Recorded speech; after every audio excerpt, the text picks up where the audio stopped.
ओम ओम शांति। ओम शांति। ओम शांति। ओम शांति। हम सब परम पिता परमात्मा की प्रिय संतान बहुत ही प्यार से, बहुत ही स्नेह पूर्वक हम देख रहे थे कि कैसे हम सब भजनों में, जिसको कहा जाए कि परमात्मा की लगन में हम मगन थे। तो हमें देख के बहुत अच्छा लग रहा था कि आज का दिन कितना ना सौभाग्यशाली है, जिसको हम कहें कि पद्मा पदम से भी ज्यादा आज का दिन बहुत बहुत बहुत अच्छा है। जिस तरीके से मर्जी देखें तो आज का दिन बहुत अच्छा है। पहला नंबर, आज का दिन क्या है? ये घर पूरा हुआ, इस घर का उद्घाटन है, इस घर का शुभ मुहूर्त है। तो उसकी हम भी आप सबको बहुत बहुत बधाई देते हैं। बधाई हो, बधाई हो, बधाई हो। ये बात निकल। तो उसके बाद शुभ मुहूर्त के अवसर पर हम देख रहे हैं कि इस घर के अंदर कैसे परमात्मा का सत्संग हो रहा है। तो आज के इस सत्संग होने की भी आप सबको बहुत बहुत बधाई हो, बधाई हो, बधाई हो। और तीसरा नंबर आपको बताएं कि आज के दिन नवरात्रे भी शुरू हुए हैं। तो आज के दिन की भी, नवरात्रों की भी आप सबको बहुत बहुत बधाई हो, बधाई हो, बधाई हो।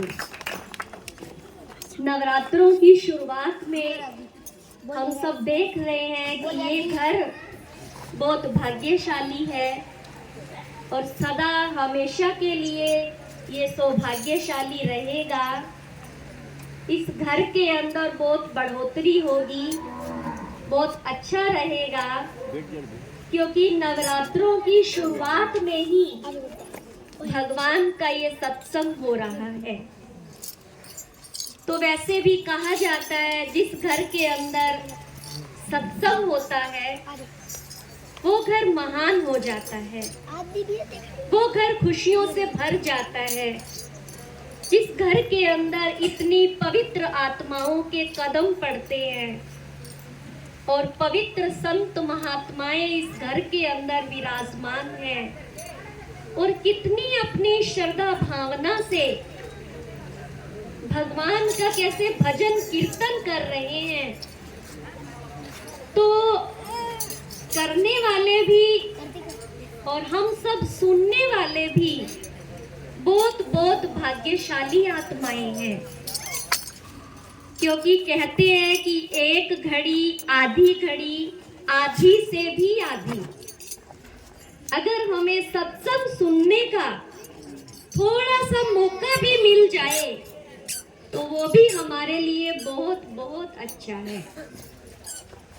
अगर हम अपने इस जीवन काल में सत्संग सुनने का थोड़ा सा भी समय निकालते हैं, थोड़ा सा भी, केवल 15 मिनट या 20 मिनट का सत्संग सुनने का अगर हम समय निकालते हैं तो उस 15-20 मिनटों में ही हमारा जीवन महान बन जाता है, हमारा जीवन एक पूजनीय लायक बन जाता है, हमारा जीवन एक देवता समान बन जाता है।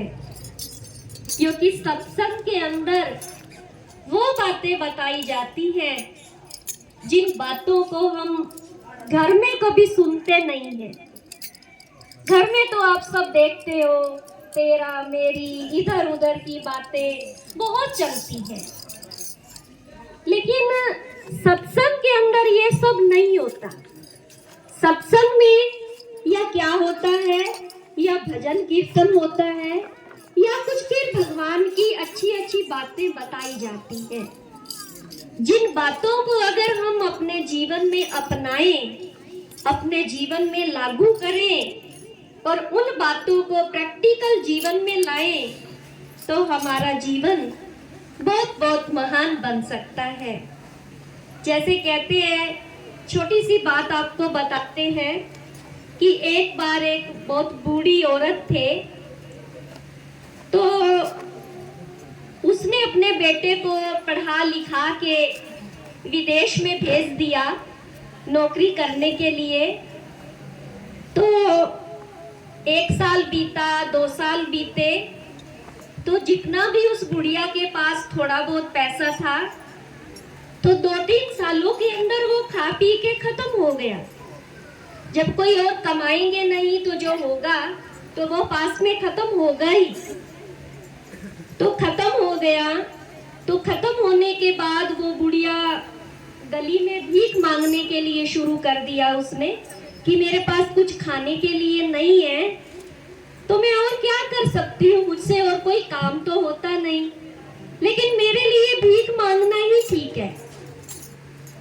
तो जब वो भीख मांग रही थी तो एक भाई बोला, कहते बुढ़िया, आपका बेटा इतना विदेश चला गया, इतना पढ़ लिख गया, तो आप गलियों में भीख मांग रहे हो तो अच्छा नहीं लगता क्या? वो आपके लिए पैसे नहीं भेजता? तो ऐसा बुढ़िया को वो कहने लगा कि क्या वो आपके लिए पैसे नहीं भेजता? तो उस बुढ़िया ने प्यार से बोला कि भैया वो मेरे लिए चिट्ठी भेजता है। तो कहता, अच्छा, चिट्ठी में आपका काम चल जाता है? तो वो बुढ़िया फिर बड़े प्यार से कहती है, हाँ जी, चिट्ठी में मेरा काम चल जाता है, मैं उस चिट्ठी में ही संतुष्ट हो जाती हूँ।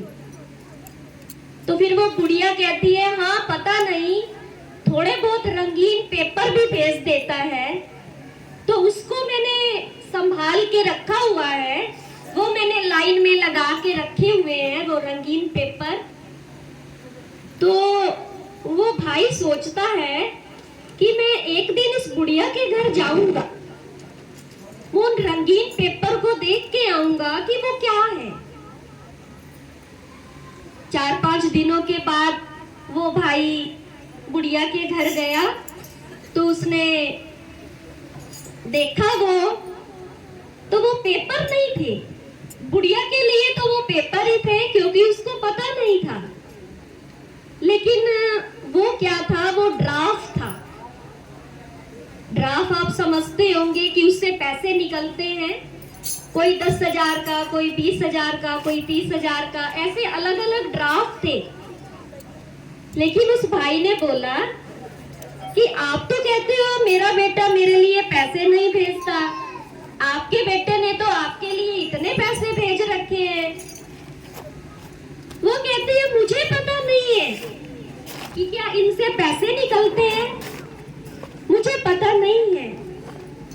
तो आप समझ गए होंगे कि ठीक इसी तरीके से आज हमारे जीवन में भी, आज हमारे मन के अंदर भी बहुत सारे ड्राफ्ट हैं। वो ड्राफ्ट कौन से हैं? सुख, शांति, पवित्रता, धैर्यता, सभ्यता, नम्रता, सहनशीलता।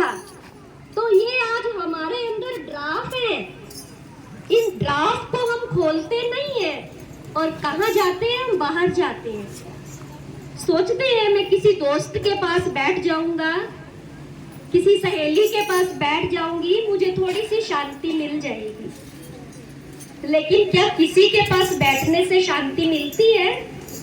मिलती है, लेकिन कितनी देर के लिए मिलती है? जितनी देर वो आपकी बात सुनता है। आप बताते रहेंगे, वो हाँ हाँ करता रहेगा, करता रहता है ना, तो आपको लगता है सचमुच मेरा मन शांत हो गया। लेकिन थोड़ी देर के बाद जैसे ही आप घर आएंगे, आपका मन उसी तरीके से परेशान हो जाएगा। वास्तव में देखा जाए तो सच्चा सुख और शांति कहीं पे भी नहीं है सिवाय अपने अंदर। अपने अंदर ही है। जितना हम अच्छा सोचते हैं और दूसरों के लिए अच्छा सोचते हैं, उतना ही हमारा मन शांत रहता है। जितना हम अपने लिए शुभ चिंतन करते हैं और दूसरों के लिए शुभ चिंतक बनते हैं, तो उतना हमारा मन जो है वो सदा के लिए शांत और सुखी हो जाता है। लेकिन हम क्या करते हैं सारा दिन, जैसे कई बार भगवान के महावाक्यों में आता है कि हम क्या करते हैं सारा दिन, कि अपने अंदर को हमने एक डस्टबिन बना के रखा है। उसकी बात सुनी, कैसी भी बात सुनी अपने अंदर डाल ली। जैसे आपने कई बार देखा होगा ना, जो गलियों से पेपर या खाली बोतल, खाली पॉलीथीन चुगने वाले होते हैं, तो वो चुगते रहते हैं। खाली बोतल मिली, वो पीछे उन्होंने एक बांधा हुआ होता है, उसके अंदर डालते रहते हैं। खाली पॉलीथीन मिली, वो उठा लिया। खाली गत्ता मिला, वो उठा लिया। खाली कोई चीज मिली, वो उठा ली। तो वो उठाते हैं, डालते हैं, उठाते हैं, डालते हैं, और उसको क्या करते हैं, फिर घर लेके आ जाते हैं और बेड पे बैठ जाते हैं। उस बेड पे ही वो सारा बिखेर देते हैं। कहने का मतलब क्या है कि हम एक दूसरे की बातों को सुनते हैं, व्यर्थ बातों को सुनते हैं, इधर उधर बातों को सुनते हैं। उसने ये कहा, तेरी सास ने ये कहा, मेरी ननद ने ये कहा, मेरी बहू ने ये क्या, उसकी ये बात है, उसकी ये बात है। हम सारी बातें सुनते हैं और उन सारी बातों को हम अपने मन के अंदर डाल देते हैं। उस मन को हमने क्या बना रखा है, डस्टबिन बना रखा है, कूड़े का डिब्बा बना रखा है। वैसे हम कहते हैं मन मेरा मंदिर है, तो क्या उस मंदिर में कूड़ा अच्छा लगेगा? क्या लगेगा? अच्छा नहीं लगेगा ना। वैसे स्थूल घर में हम देखो कितनी सफाई करते हैं ना। आज भी देखो इस घर में कितनी सफाई हुई। सोचा सफाई करेंगे, आज सत्संग होना है, आज भगवान ने हमारे घर आना है, तो हम कितनी सफाई करते हैं। लेकिन क्या हमने कभी अपने मन की सफाई भी की? इस मन के अंदर तो हम कूड़ा कचड़ा, व्यर्थ की बातें, तेरी मेरी, ये सब डालते हैं। लेकिन भगवान कहते इन सब बातों को डालने की जरूरत नहीं है। हमने क्या देखना है, हर आत्मा का पार्ट साक्षी होके देखना है। कोई आत्मा चाहे कैसी भी है, चाहे वो अच्छा कर रही है, चाहे वो बुरा कर रही है, लेकिन हमने किसी को नहीं देखना।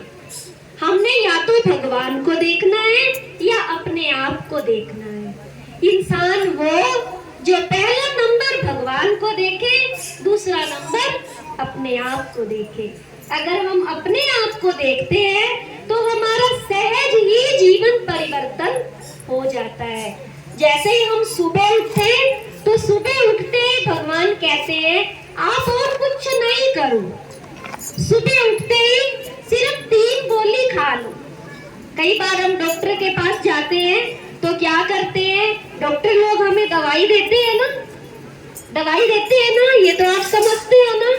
लेकिन दवाई देते हुए क्या कहते हैं कि ये दवाई आपको खाली पेट खानी है, आपको खाना खा के ये दवाई नहीं लेनी है। तो आज हम भी आपको दवाई दे रहे हैं, तो वो दवाई आपने खाली पेट लेनी है, खाना खा के नहीं लेनी है। तो वो 3 दवाई है, सुख, शांति और प्रेम। ठीक है, तो इन 3 गोलियों को हमने सुबह सुबह जैसे ही हम बेड से उठे, तो बेड से उठते ही अपने मन के साथ वायदा करें कि हे मेरे मन, आज तूने सारा दिन अपने आप को सुखी करके रखना है, शांत करके रखना है, सदा खुश करके रखना है। धीरज, शांति और प्रेम। तो इन तीनों बोलियों को अगर हम ले लेंगे तो सारा दिन हमारा बहुत अच्छा बीतेगा।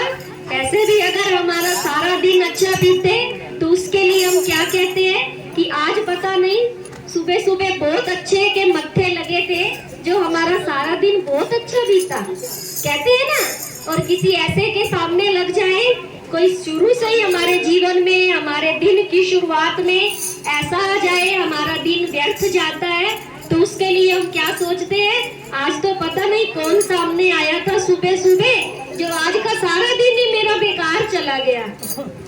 लेकिन नहीं, हम सुबह उठते ही अगर भगवान को देखेंगे, ये सोचेंगे कि भगवान मेरे सामने है, वो मुझे शांति दे रहा है, वो मुझे धीरज दे रहा है, वो मुझे प्रेम दे रहा है, इससे मेरा मन शांत होता जा रहा है, मेरा मन सुखी होता जा रहा है। तो धीरे धीरे हमारा जीवन जो है वो परिवर्तन होने लगेगा।